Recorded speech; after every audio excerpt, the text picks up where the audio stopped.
मुकेश अंबानी की बिजनेस करने का तरीका थोड़ा अलग है। 5 सितंबर 2016 में जब जियो लॉन्च हुआ था तब आते ही उसकी डिमांड पीक पर पहुंच गई थी, क्योंकि जो इंटरनेट सोने के भाव में मिल रहा था वो अचानक फ्री में मिलने लग गया। I want to announce today every new Geo user will get Geo's data absolutely free. अब आज का ये हाल है कि इंटरनेट हमारी ज़रूरत बन चुकी है। अब आपके मन में भी सवाल आएगा कि कैसे वो इतना अच्छा आइडिया लगा पाए और कैसे वो इतना अच्छा से बिजनेस को कर पाए। आज की इस वीडियो को अगर आप ध्यान से देखेंगे तो आपके पास भी ऐसे बिजनेस आइडियाज़ आने वाले हैं एक के बाद एक। रिच लोग जो सीक्रेट्स हमें नहीं बताते वही चीज़ें ब्रेक डाउन करके आपको इस वीडियो में बताने वाला हूँ, और ये पार्ट 2 है the rich dad and poor dad का। तो guys let's start. Lesson number 5, the rich invent money. सबके अंदर कोई ना कोई स्पेशल टैलेंट होता है, लेकिन उनमें से सिर्फ कुछ लोग ही सक्सेस हो पाते हैं, बिकॉज काफ़ी सारे लोगों के अंदर एक कॉमन प्रॉब्लम होती है जिसका नाम है सेल्फ डाउट। चाहे आपके अंदर कितना भी टैलेंट क्यों ना हो, मगर अगर आपके अंदर सेल्फ डाउट है या फिर आप एक अंडर कॉन्फिडेंट पर्सन हैं, तो ये चीज़ आपके सक्सेस ना हो पाने का सबसे बड़ा कारण है। अगर आप एक अंडर कॉन्फिडेंट इंसान हो तो आपने भी कभी ना कभी ऐसा किया होगा कि आंसर पता होने के बावजूद जवाब ना दिया हो, और ये किसी के लिए भी उसके लाइफ का सबसे बड़ा ऑब्स्टेकल साबित हो सकता है। अगर आपके पास किसी चीज़ का जवाब है या फिर आपको कोई चीज़ सॉल्व करना आता है तो आप उसका जवाब हमेशा दें, कि इससे आपका डर खत्म होगा और आप लोगों से अच्छे से इंटरेक्ट कर पाएंगे और ये लाइफ के हर एक हिस्से में काम करेगा। फॉर एग्जाम्पल, मुकेश सर जो जियो का आइडिया लेकर आए थे तो उन्होंने तुरंत उस पर काम करना चालू कर दिया था। वो अपने ऊपर सेल्फ डाउट करते हुए नहीं बैठे और इवन उन्होंने करोड़ों रुपए भी स्पेंड कर दिए। मेरा सुझाव रहेगा कि अगर आप भी एक अंडर कॉन्फिडेंट पर्सन हो तो सबसे पहले अपने कॉन्फिडेंस को बढ़ाओ और अपने आप को भीड़ से बाहर लेकर आओ। रॉबर्ट कियोसाकी पर्सनली अपने स्टूडेंट्स को बोलते थे कि रिस्क लो, अपने आप को बोल्ड बनाओ और अपने फियर को पावर और ब्रिलियंस में कन्वर्ट करो। ये चीज़ कुछ में ज़रूर काम करता था और बाकियों को इससे डर लगता था, क्योंकि उनका मानना ये था कि वो जैसे हैं उनको वैसे ही चीज़ें मिल जाएंगी। जैसे कि आपने भी देखा होगा कि जो चीज़ समय के साथ इम्प्रूव होती है वही चीज़ मार्केट में चलती है। इसका सबसे बेस्ट एग्जाम्पल हम नोकिया और ब्लैकबेरी जैसे फ़ोन्स को ले सकते हैं, और सेम यही चीज़ इंसानों के ऊपर भी लागू होता है। अगर हम में कोई कमी है जिसकी वजह से हम आगे नहीं बढ़ पा रहे, तो उसके लिए सबसे बेस्ट ये रहेगा कि हम उस आदत को बदल लें और अपना डर ख़त्म कर लें। कॉन्फिडेंस को बढ़ाने के बाद भी एक सबसे बड़ी प्रॉब्लम है जो काफ़ी कॉमन है, वो है क्लिंग विथ ओल्ड आइडियाज़। आज के समय पर काफ़ी सारे लोग स्ट्रगल कर रहे हैं जबकि वो दूसरों से ज़्यादा मेहनत कर रहे हैं, और उसका सबसे बड़ा कारण ये है कि वो अपने पुराने आइडियाज़ के साथ चिपके हुए हैं। फॉर एग्जाम्पल, अगर आज हम अर्न करके सिर्फ सेविंग पर फोकस करते हैं तो सिर्फ उतना ये अच्छी लाइफ जीने के लिए काफ़ी नहीं होगा, क्योंकि आज के टाइम पर लोगों को कंफर्ट जोन की आदत हो गई है और उस कंफर्ट जोन को मेंटेन करने के लिए हमें ज़्यादा इनकम सोर्स चाहिए। तो उसके लिए आज के टाइम पर हमें अर्न, सेव और इन्वेस्ट करने की ज़रूरत पड़ेगी अगर हमें अच्छे से रहना है तो। और ये एक अच्छा एग्जाम्पल है कि कैसे पुराने आइडियाज़ आपकी सबसे बड़ी लाइबिलिटी साबित होगी अगर आप पुराने आइडियाज़ के साथ चिपके रहोगे तो। अपॉर्चुनिटी, ये एक ऐसा वर्ड है जिसका सबको बेसब्री से इंतज़ार रहता है कि काश एक ऐसी अपॉर्चुनिटी मिले जिससे हम जल्द से जल्द अमीर हो जाएं। वैसे इसमें कोई गलत बात तो नहीं है, बट एक सही अपॉर्चुनिटी मिलने के बाद भी लोग उसे लैक ऑफ फाइनेंशियल इंटेलिजेंस की वजह से देख नहीं पाते।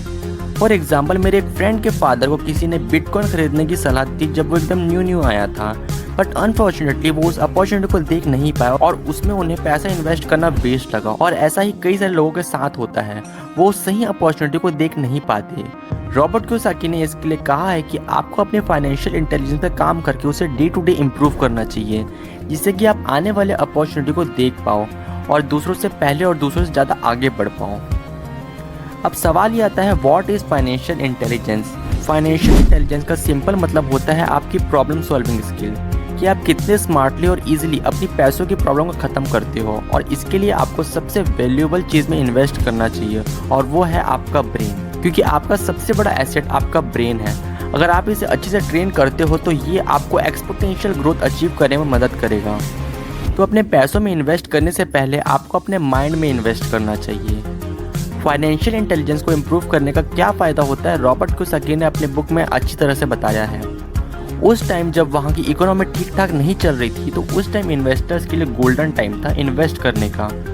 उस टाइम रॉबर्ट के कुछ पैसे स्टॉक मार्केट में थे और उसमें से कुछ पैसे उन्होंने अपार्टमेंट हाउसेस खरीद लिए थे, और उनके पास ज़्यादा पैसे नहीं थे क्योंकि उस टाइम वहाँ के लोग हाउसेस बेच रहे थे और रॉबर्ट उसे खरीद रहे थे। पैसे की कमी होने के बाद भी रॉबर्ट ने कंसिस्टेंटली इन्वेस्टिंग पर फोकस किया उस टाइम $1 लाख के हाउसेज जस्ट $75,000 के हो गए थे, लेकिन लोकल रियल एस्टेट एजेंट से ना लेकर बैंकरप्सी अटॉर्नीज ऑफिस से लिया, जो कि रॉबर्ट को काफ़ी ज़्यादा सस्ता पड़ा। $20,000 और इवन उससे भी कम मिलने को तैयार था। उसके बाद रॉबर्ट ने उस $20,000 के घर को $60,000 में बेच दिया और ऐसे में $40,000 का प्रॉफिट सिर्फ 5 घंटों में अर्न किया। और यही है रियल फाइनेंशियल जीनियस, जो कि कम से कम टाइम में ज़्यादा से ज़्यादा प्रॉफिट अर्न करे, और ऐसे ही लोग अपने आप को रिच बनाते हैं। तो गाइस, अगर इस पॉइंट तक आपको वीडियो इंटरेस्टिंग लग रही तो जल्दी से लाइक, सब्सक्राइब और शेयर कर दो। वीडियो के स्टार्टिंग में मैंने पिछली वीडियो का रिप्ले करके कुछ स्किल्स के बारे में बोला था, और वो स्किल्स मैं आपको बताता हूँ। First, accounting. अकाउंटिंग एक वाइटल स्किल है जो कि आपको एक बिजनेस या फिर इन्वेस्टमेंट खड़ा करने में बहुत मदद करेगा। अकाउंटिंग एक ऐसा प्रोसेस है जो कि किसी भी कंपनी के financial transaction, performance and cash flow का रिकॉर्ड रखता है। जो इन्फॉर्मेशन हमें अकाउंटिंग जनरेट करके देता है वो डिसीजन मेकिंग में काफ़ी ज़्यादा इम्पॉर्टेंट है किसी बिजनेस के लिए। जैसे कि कैसे बिजनेस को मैनेज करना है, किस में इन्वेस्ट करना है और कैसे पैसा उधार लेना है। मान लो आप एक कंपनी में इन्वेस्ट करने जा रहे हो, उसके लिए आपको उस कंपनी का बैकग्राउंड अच्छी तरह से पता होना चाहिए ताकि आपके पैसे डूबे मत।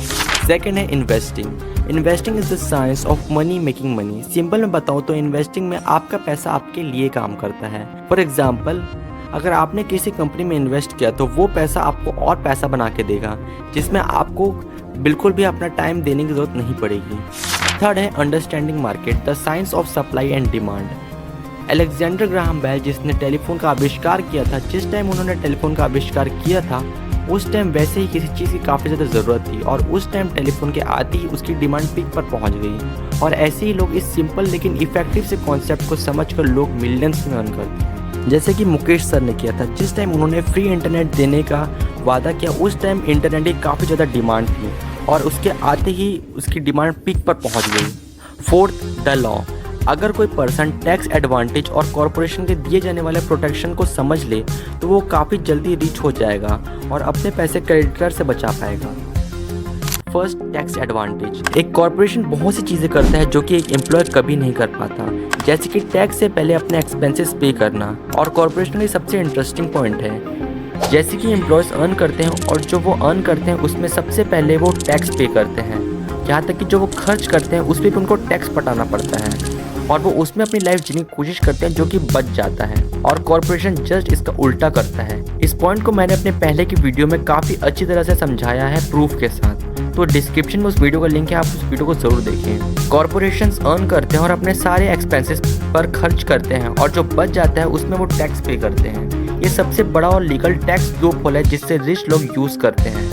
They are easy to set up and are not expensive if you own investments that are producing good cash flow। जैसे कि हमने रॉबर्ट कियोसाकी का जो एग्जांपल लिया था, जिसमें वो पैसे का शॉर्टेज होने के बाद ही लगातार इन्वेस्ट कर रहे थे, टैक्स के बारे में चिंता ना करके भी वो इन्वेस्ट कर रहे थे। और ये सबसे बड़ा राज है रिच लोगों के सक्सेसफुल होने का। Protection from law suits. आपको ये बात जान के हैरानी होगी कि रिच लोग अपने वेल्थ का काफ़ी हिस्सा कार्स, कॉरपोरेशन और ट्रस्ट के माध्यम से बचाते हैं, क्योंकि उनको अपना पैसा क्रेडिटर से बचाना पड़ता है। क्योंकि जब कोई वेल्दी इंडिविजुअल को देखता है तो वो देखता है कि उसके पास कितने सारे लीगल टैक्स प्रोटेक्शंस हैं, अपना जो पैसा है वो काफ़ी सारे लेयर्स के नीचे दबा के रखा है, और उस सामने वाले पर्सन को समझ में आता है कि उस रिच पर्सन के पास कुछ भी नहीं है। वो अपना सारा पैसा कॉरपोरेशन, कार्स और ट्रस्ट के माध्यम से बचाते हैं।